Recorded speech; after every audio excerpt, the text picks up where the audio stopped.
Viral pengantin gelar nikahan mewah, habiskan 216 juta rupiah cuma untuk konsumsi, gerai kopi dan sushi.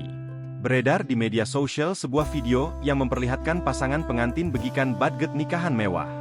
Netizen pun dibuat tercengang lantaran pasangan tersebut menghabiskan budget 216 juta rupiah cuma untuk konsumsi, gerai kopi dan sushi tei. Dalam rangkaian acara pernikahan, biasanya pengeluaran terbesar biasanya berasal dari konsumsi atau makanan. Untuk memanjakan tamu undangan yang hadir, pemilik hajat tentu ingin menghidangkan berbagai menu yang menggugah selera. Seperti yang dilakukan pasangan pengantin ini, mereka mengeluarkan 216 juta rupiah hanya untuk konsumsi. Lewat unggahan di akun TikTok Shiva Shrir, pasangan tersebut mengaku mengeluarkan dana sebesar 216 juta rupiah hanya untuk konsumsi pernikahan saja. Publik pun dibuat penasaran makanan apa yang disediakan pengantin tersebut, sehingga mengeluarkan 216 juta rupiah. Rupanya makanan yang dihadirkan pengantin tersebut berasal dari brand-brand makanan ternama. Makan tersebut biasa ditemui di mal.